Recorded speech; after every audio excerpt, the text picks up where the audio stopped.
Testing 1, 2. Testing 1, 2, 3. See if my mic levels are fine. Yep. I think so.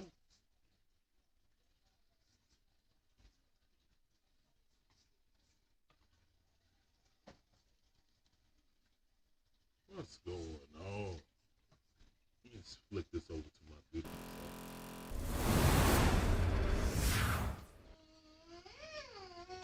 What's going on, y'all? It's your boy Shen, aka Old Head on the Game, aka Atlanta Sports Fanatic. So we're about to talk about this season opener for the Hawks versus the Mavericks. But first of all, let me check my levels and see if I hear myself fine. Testing 1, 2. All right. Yeah, that sounds good. Testing 1, 2. Okay.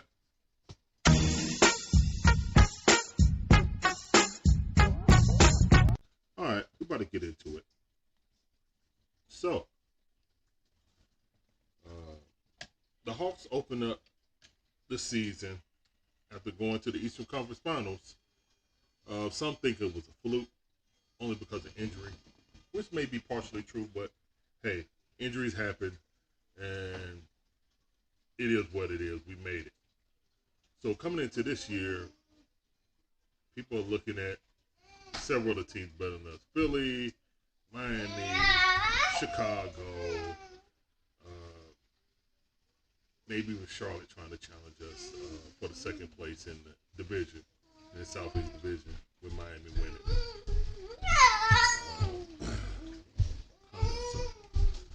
So, it's much anticipated with this matchup between the Dallas Lukas versus the Hawks. And why I say that is because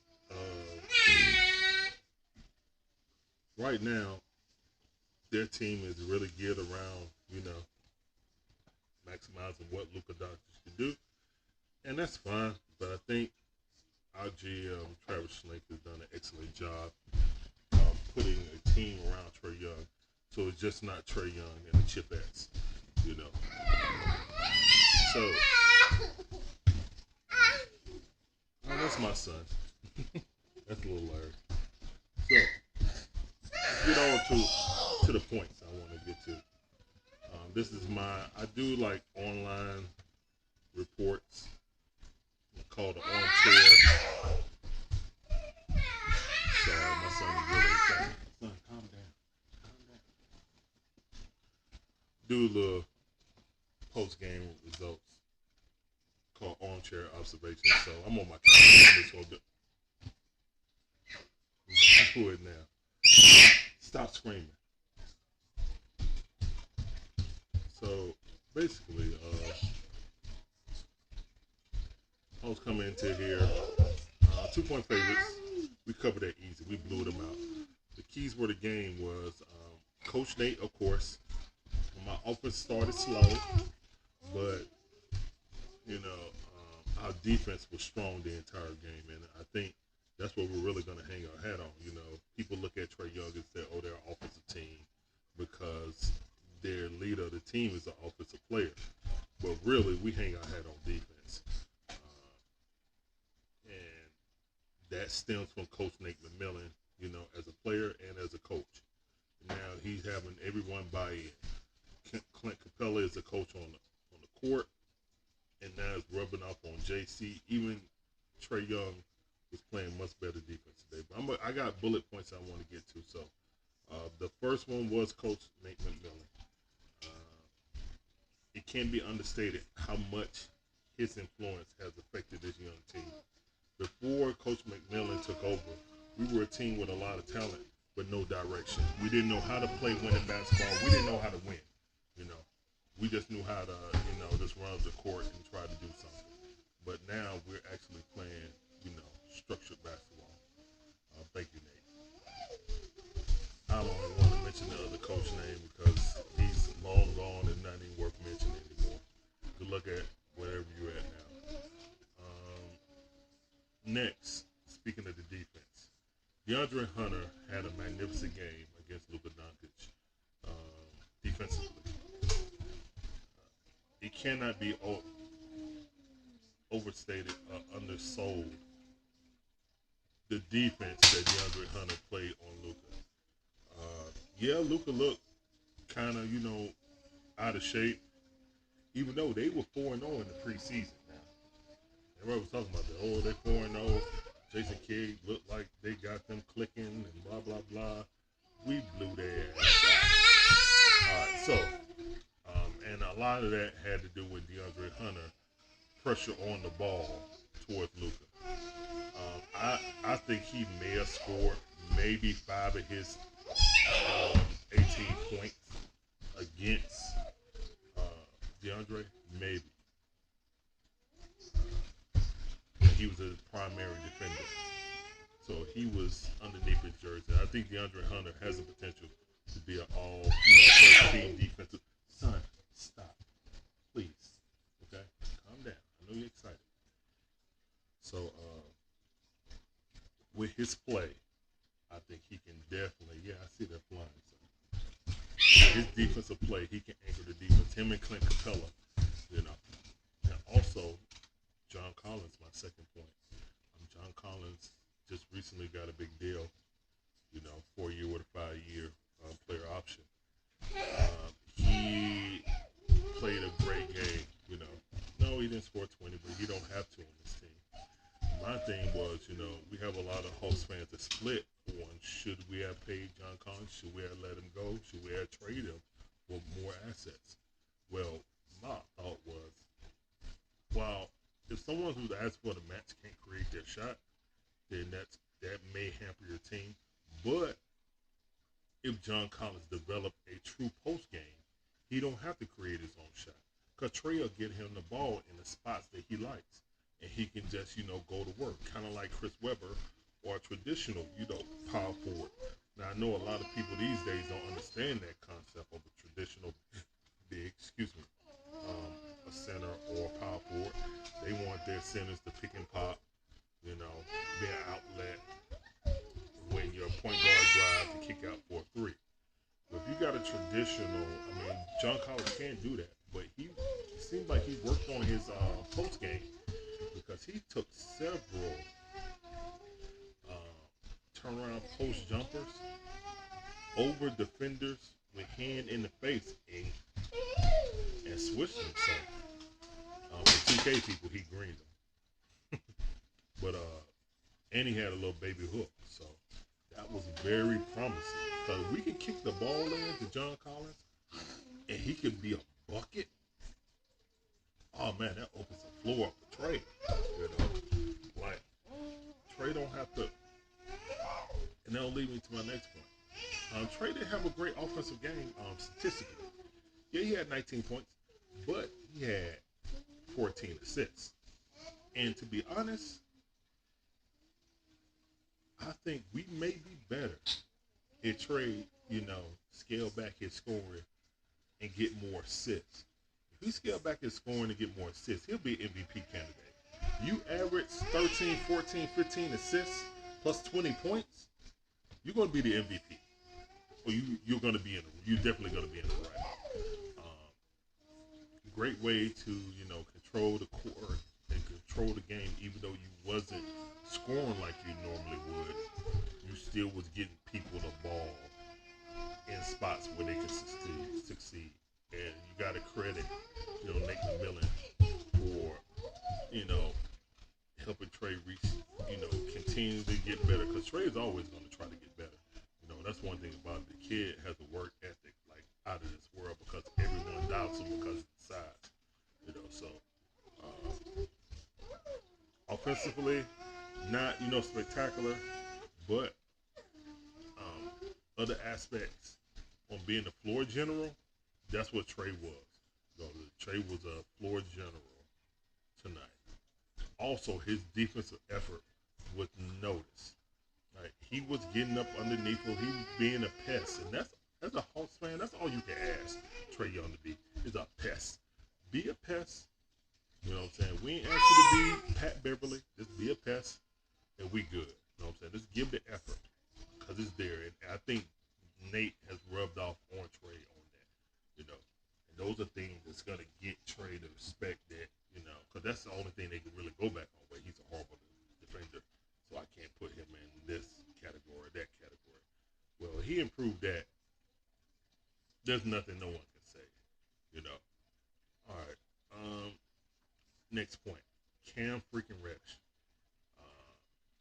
As one of Cam Reddish's biggest detractors, or not even just critics, I love my team, so somebody not playing good, I'm not going to sugarcoat it. And I will say that Cam Reddish had a phenomenal game. He started off, you know, slow because he was trying to shoot jumpers. And my whole point always when talking about Cam was I want him to drive to the basket aggressively and under control.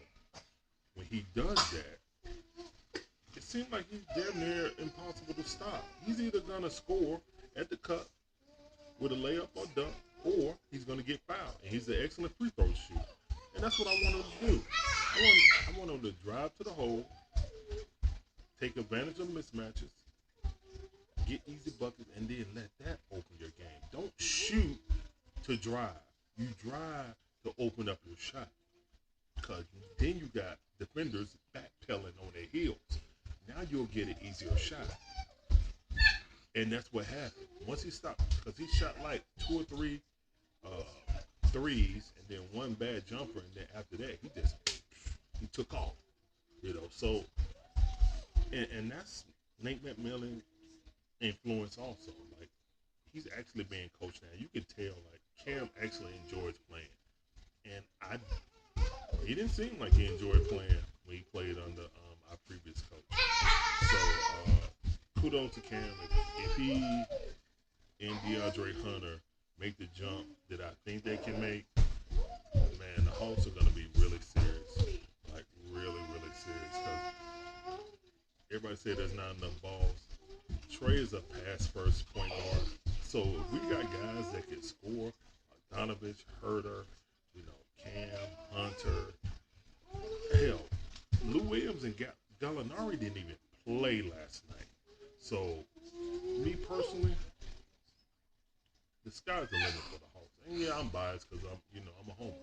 But that's fine. But I mean, looking at it realistically, the Mavericks was a playoff team last year.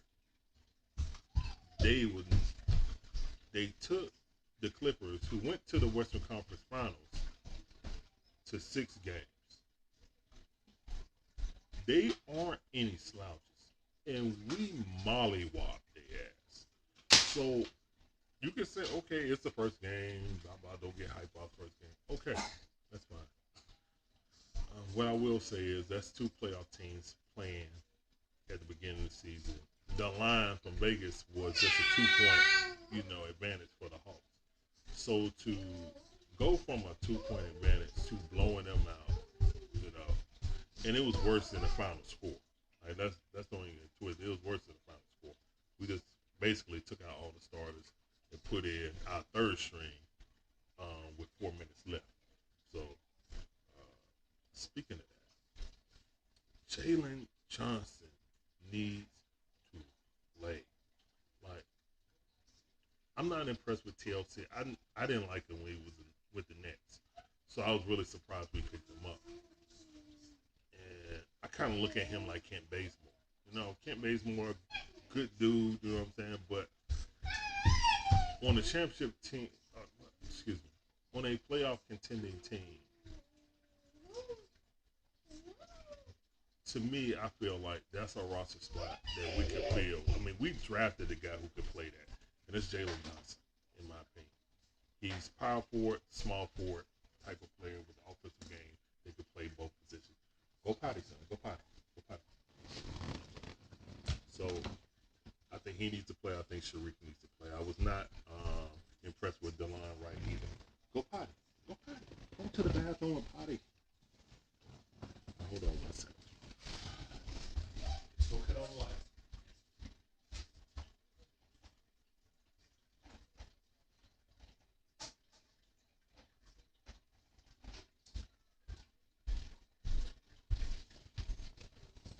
Sorry. So, DeLon Wright came from Sacramento. He's supposed to be a capable backup point guard. Maybe he is. He's a bigger guard. Sharif is, small, just like Trey. So I guess they want offense, defense. But I wouldn't play him over Lou Williams. Lou Williams was hurt. Gallinari was hurt with little minor nagging injuries. So I wouldn't play him over them, and I wouldn't play TLC over Gallo. So to me, I hope by the All-Star break that those kids have pretty much pushed those guys out of the way, and they're getting the minutes that those guys are getting. And we all love Solo. We got that Solomon Hill is back, but I see something special in that Jalen kid. It looks like he want to play hard on the offensive and defensive end.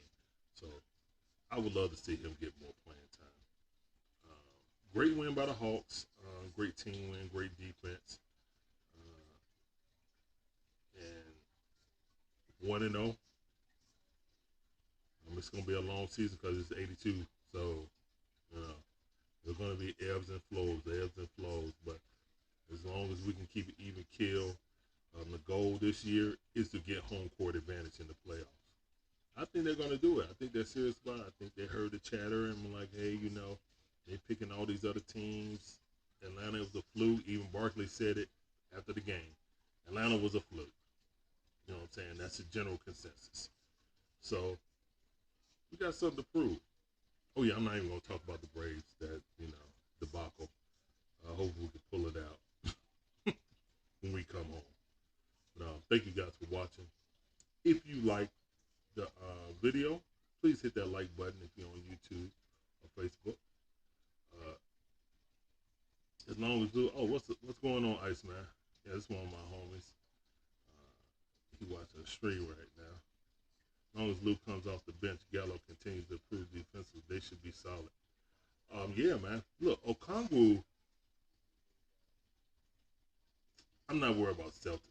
The Knicks look better. I think we still better than the Knicks. Right now, barring injury, I think we're a solid 4. But if DeAndre and Cam Hunter make the jump that I think they're going to make, we're going to be top 3, man. And not even being a homer, I really believe that. Because if Cam can score 18 consistently, if DeAndre Hunter can score 18 consistently, that's 15 to 16. And I know it ain't been done. Trey cut back his scoring, and everybody spread around. I mean, we could come at people in waves of starters. We got our starting 5, and then you come out with Lou Williams, Kevin Huerter, Cam Reddish, Gallinari, and Okongwu, or G.R. Jane. Bro. Like, most teams can't go 8 deep, let alone 10. Now, sometimes you say, you got 10 deep, but you really ain't got no solid 9. People are going to learn that DeAndre Hunter is an elite defender. You don't luck up and hold Luka Doncic to no 18 points. I mean, you don't. You don't. And Luka probably scored 5 points without counting. I ain't seen the official stat count on when Hunter was guarding him, how many points he scored. He couldn't have scored no more than 5 points when DeAndre Hunter was checking in primarily. Now, when they switch off or whatever, then hey, But when he went to the bench, Luka scored. When DeAndre was there, pass it. Nah, this ain't happening. DeAndre do that in his face, he wouldn't get nothing, yo. I'm telling you. Y'all heard it here first. Kawhi 2.0. I'm telling you, DeAndre Hunter, first team all defense this year. If he's not, that's barring injury. I don't want to jinx him because that knee is wobbly right now. Thank goodness he felt good. Hopefully we'll see how he feels, when he gets some rest and he get home and wake up. Hopefully it's swole up. Because that's usually what happens. You wake up and then it's swollen up. So All right, y'all. This has been an earlier morning edition of the stream. I'm going to be bringing you these streams about the Atlanta sports, especially since the Hawks came back.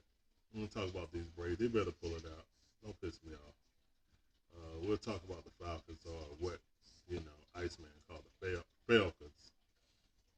That shit ain't funny. But anyway, thank you guys for watching. Appreciate. Hit me a like. Hit a follow on Twitch. A like on Facebook or YouTube. Hit that notification bell. Ding, ding. And we'll be back at it again. You see it. Yeah, that P3, that ATL hold. You know how we do. All right, y'all. Y'all have a beautiful day, wonderful Friday. I might check out Dune and then do a review on it. But I heard that movie's a long movie, so I might have to watch that in parts. But it's on HBO Max. Oh, yeah. We'll holler at y'all. Peace up, A-Town down. Let me get the